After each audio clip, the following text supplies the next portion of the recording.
Security was on Monday morning beefed up at the Edo State Government House, situated at Osadebey Avenue, as 10-looking personnel were stationed at East Entrance following an alarm raised by the government over an alleged plot by former Deputy Governor of the state, Philip Shaibu, to invade the seat of power in Benin with thugs. Special police unit took strategic position at the gate, preventing vehicles from gaining access into the government house and ordering them to park few meters outside the gate. Speculations were rife in the state that Shaibu may resume office Monday morning, fueling fears of likely clash between his supporters and those of Governor Godwin Obaseki. Recall that the special advisor to the governor on media projects, Crusoe Osage, in a statement on Sunday, had called on the Inspector General of Police and all well-meaning Nigerians to prevail on Shaibu to refrain from his alleged devious plot, describing it as a clear recipe for chaos, given the fact that a policeman was killed the last time he attempted such action. However, the Chief Press Secretary to Shaibu, Musa Ebomhiana, in a press statement, debunked the report of his plan to invade the government house, describing his principal as a peace-loving man who believes in the rule of law. What do you have to make of this development in Edo State? Well, thank you, Lauricia, for my attention to Edo State issues. The situation in Edo State has made Edo State today the theater of the absurd, in politics, because this is a recurring decimal that is almost taking over the whole states in Nigeria under the leadership of the APC within the national power.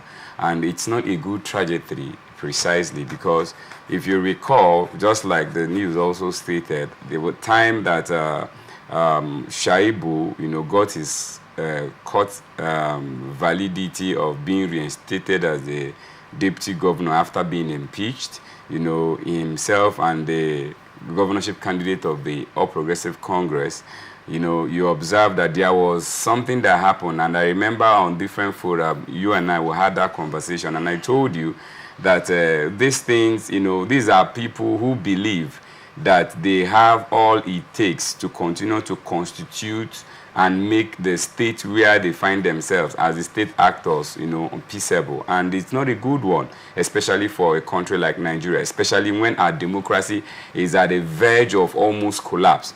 But I think that at this issue, at this junction, the Inspector General of Police should be able to do the needful, because I don't see reason why, as public officers, will take oath of office to defend our country, to defend our nation, and by the the rigidity of the 1999 Constitution as amended, and yet few individuals continue to not just only bypass or violate the Constitution, but they continue to make the Nigerian Constitution to look like an ordinary document, which does not, look good in the eyes of both the law and natural justice. So I think that even if maybe he has been able to get validation from the court, he should be able to be patient enough until a court of competent jurisdiction, direct the government of the day to give him a pass, because that has been done. That has been done, actually, but it's not advisable for anybody to take laws into their hands, Lauricia, because you and I will agree. I was part of the last 2023 general election, and I know the votes that were allocated to me, which were not my original numbers. And if I had taken laws to my hand, if you go to the IRIF today and look at the outcome, you understand that considering my original result sheet that are within my own custody and what is in the IRIF is not the same. But I have no reason why I should take laws into my hand just because I feel that I've been cheated, or shortchanged. But for the fact that we all claim to say we are peaceful people, and as ambassadors, because every politician I continue to see, just like myself, we are ambassadors of peace. We should be the one to continue to inform our people, especially our followers, those who love us, those who can be able to go extra miles for us to be able to bring and transcend leadership to our people, to continue to be law-abiding. You know, because just like Benjamin Disraeli said, no government can be long secure without a formidable opposition. But for you to be a formidable opposition, you need to do that, you know, in a very beautiful and harmonious way. So, but coming to say that you want to invade the government house, you know, believe me, it's not just only toutish, but it makes us to understand that our democracy is in decay. And there is need for us to all stand up and say no to such a trajectory, because if we continue to allow it, it becomes a norm and it becomes an acceptable mantra, which does not only, you know, they decline our democracy, but also is subject Nigerians into abject poverty and division amongst ourselves. Right. And democracy is the only tool that can create a peaceful and harmonious coexistence amongst ourselves. All right. Now, the Chief Press Secretary to Shaibu has debunked that statement and said that his principal is a peace-loving man. However, let us even look at, because now, Honorable Lan, you are addressing the manifestation of an issue. But what has led to this issue? In addressing the manifestation, you did not address it. Which is the meat of the issue. Now, yes, that is the meat of the issue. So you addressed the manifestation. So let's get to the meat of the matter. Now, a court has given judgment and reinstated Shaibu as the deputy governor of Edo State. It has been months since that judgment was given, and the governor, Obaseki, has bluntly refused to follow court order. Is that not constitutional infraction? What do you have to say to that? If the governor had obeyed or adhered to the court judgment, will a situation like this come up?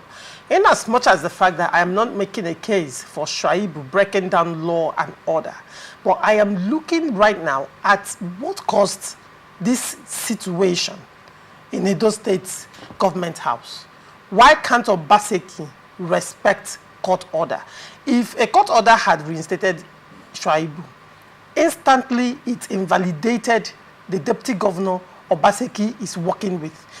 Is this a situation in Nigerian politics where governors, because they have immunity, choose court orders to follow, decide to flaunt court judgments, and nothing will happen because they are protected by immunity?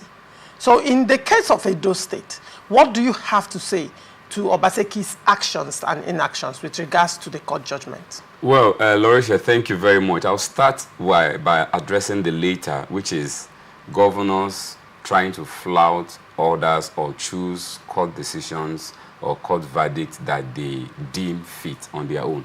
I think that by the characteristics and the personality of the person in question, who happens to be today privilegedly the governor of the good people of Edo State, in the person of His Excellency Dr. Godwin Obaseki, I think that from the little I've continued to observe as the pioneer leader of Deservation Project 774, which cuts across all the 774 local governments in Nigeria, which I have continuously continued to get update from all the local governments, even those in Edo State. I can tell you that Governor Obaseki is a peaceful, loving person who respects law. But Governor Obaseki as well, like I know him, is somebody that is as constant as the Shasperan Northern Star, whose firmament cannot be moved. Not because that he's no longer part of the ruling APC, then you think that maybe because you are part of the ruling APC, you can be able to, you know, box him or whatsoever. But now, coming back to the issue, I want to recall your attention, Lauricia. In Abia State, yes, I'm coming. I want to make a case on the issue you made mention of. I am yet to reconcile the last statement you made, eulogizing Governor Obaseki with respect to flagrant disobedience to court judgment in favor of Shaibu. In response to that, you're eulogizing him. But go on. Well, like I said, they say when you see someone who does something that is nice and adorable, you definitely have to give them that credit. I will still say, because I know that I'm in front of a national TV, that Governor Baseke has done well, practically well, because I will always give him that credit, because even before the federal government, I'm not trying to play politics with this, even before the federal government come to terms with labor to, approve the 70,000 minimum wage, Governor Baseke was the first among the 36 state governors to implement that. But let's, take a shift. Yeah, absolutely, exactly. Let's take a shift to the issue. Hold on. Okay. But since you've gone there, absolutely. The question is, when was the last time you were at Edo State? Warri. Warri is closer. Absolutely. Before you get to Benin City. When was the last time you were at Warri? Well, can you just give me an answer? When was the last time? Well, Choma, every single day I get update on activities in Edo State, because even my direct sibling, situates, and I get up to date. The answer here is that you have not been to Warri. If you talk about me visiting Edo State, well, I wasn't part of the campaign council, but I get update on activities. That answers it. Absolutely. You have not been to Edo State. You have not been to Warri. You're eulogizing Governor Baseke, because of the 70,000 naira minimum wage. Absolutely. But you have not gone there to see the infrastructural deficits in Edo State, considering the humongous sums and increased FAC allocations and monies from other sources being paid to the coffers of Edo State. So, like I said, Honorable Lan, let us leave the things Governor Baseke has done well and has not done well in terms of governance. We are discussing constitutional infractions, disobedience to court judgment. You have not answered that question. And that is where however, I want to get to before you have Nicodemusly eulogized him, in face of a question that was asked. Why can't Governor Baseke obey court judgment? Is that too difficult to answer, Honorable Lan? Well, Larissa, thank you once again.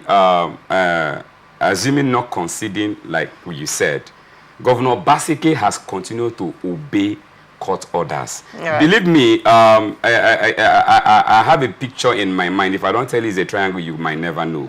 Until you stand in my position, you get to see what I see, Larissa. And I'll continue to say that the media is an instrument whereby we continue to reflect, and make people see what is happening, especially behind the scene. But you also can agree with me that the media also, a lot of individuals have continued to weaponize the media, try to paint others in the light that they are not, of which I, as a member of a different political party from the governor of Edo State, I will continue to advocate for good governance and for dividends of democracy for the people of Nigeria. Taking that back to the subject, sorry. You just took a swipe. Absolutely. At the media. The media, precisely, but not your media. Hold on. Okay. You just took a swipe at the media. Yes. When you are in a media, using the media to also eulogize Governor Baseke's constitutional Absolutely, there are merits and demerits of everything. Now this is the advantage of the media. The media is giving you a platform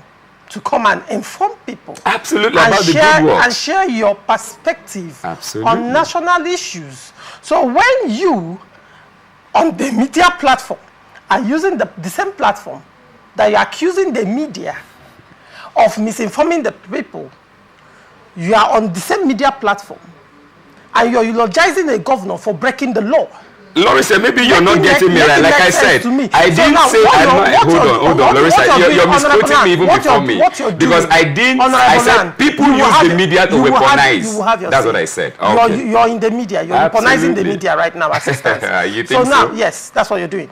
So, however, Honorable Lan, you so far in the question I've asked you, I have asked you the same question. And I want to react to them. For the past 10 minutes. No. You continue to drift around, and that's the reason why. No. Okay. You keep drifting. You are on a rigmarole, and you keep deflecting, and I'm still bringing you back to that question again. And I will appreciate it if you can give me a direct answer to the question without laying all these backgrounds and taking swipes that you're doing. Okay. Honorable Lan, straight question. Absolutely.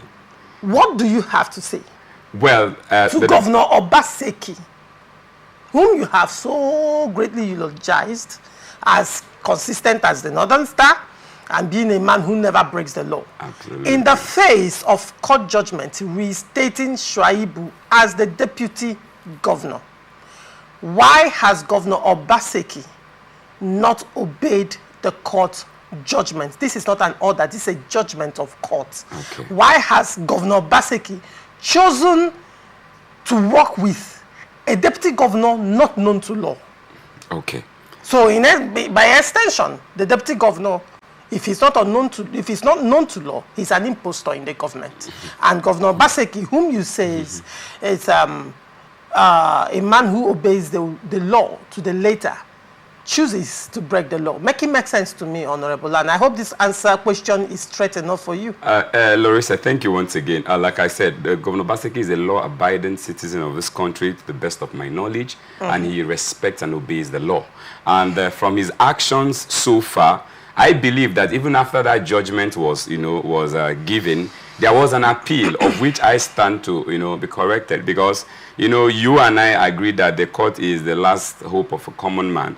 And certain times judgments come, and those who feel aggrieved or not, comfortable with the outcome, they seek redress, by appealing the judgment. But that aside, like I said, the serving deputy governor of Edo State is recognized by the law, because it is the same 1999 constitution. Who is the serving deputy governor of Edo State? Because the one I know known to law is Philip Shaibu. Do you mean someone else? That is best known to you, Larissa. What's the name of the person you're talking about? Hear me out. Absolutely.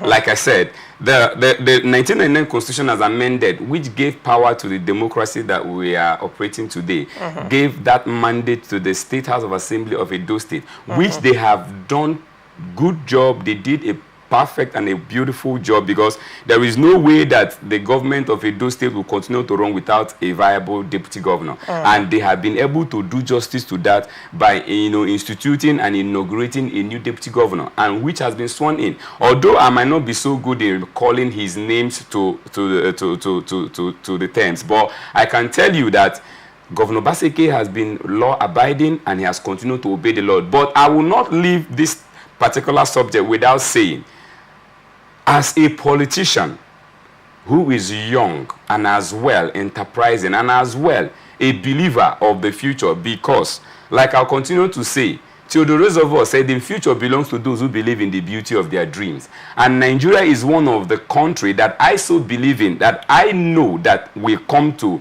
the best of its future in the nearest minima. So I will advise Philip Shaibu to be law-abiding, wait for what the court will say, the appeal court will say, and again, sorry, Larissa. I want to add to that, because if you recall, in Abia State also, there were other people who appeal court, gave victory in the State House of Assembly against the Labour Party, and it took over 11 months, if I'm not mistaken, before they were sworn in. I was among those who came out, speaking up on those issues. And just like I said, until I find the merit that confers or proves that the judgment of Shaibu being reinstated was not a bot judgment or like the kangaroo judgment that is everywhere within, and these things continue to devalue and devaluate our Nigerian judicial system.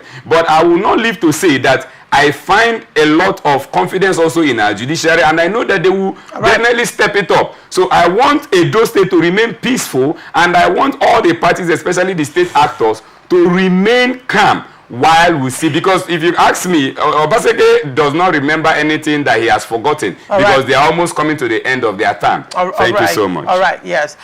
You've said a lot, and however, like I asked you initially, was there a stay of execution of that judgment? There was no stay of execution of that judgment, to the best of my knowledge. And that a matter has been appealed does not invalidate the judgment that reinstated, yes. That a matter, hold on. That a matter has been appealed does not invalidate the judgment that reinstated Philip Shaibu. So Philip Shaibu, in a country or in a state where the governor like you have eulogized him, you're priding him to be a man that keeps the law to the letter, he would have obeyed the court judgment while waiting for the appeal court judgment. Since he has gone to appeal the judgment of the appeal court, why can't he trust the judgment of the appeal court and listen to what the High Court has said? What is the guarantee that if the appeal court, the judgment goes in favor of Shaibu, that the same Obaseki will listen to that judgment, will implement the judgment of the court? Now, you also went ahead to, in eulogizing the governor and making a case for Obaseki. By the way, the deputy governor that is unknown to law in Edo State is Omobayo Godwins. That's the name of the deputy governor. Thank you said, he was inaugurated and all of that. But by the action of a court, he has been removed. And that should be respected. So when you stand here to, on one hand, condemn the judiciary for weakness, on the other hand, you applaud the same system and men that make the judiciary appear weak. Because you cannot say, because you are a governor, you can choose the court orders you will obey and the court orders you don't obey. If it goes well with your political plots and twists and strategies, if it goes well with your political interest, you obey it. If it doesn't go well, you can choose not to obey it. Probably it's time Nigerians begin to think and agitate towards removing immunity from governors. So when governors commit constitutional infraction, they will dance, they will face the music. Because probably this immunity to a large extent has turned governors to demigods in Nigerian politics. So now, Honorable Lan, you have said a lot, but I am reminding you today that you're on national television and you have applauded a governor, a sitting governor, for disrespecting the judgment of the court. And at the same time, you are saying the judiciary is weak, but yet you have trust in the judiciary.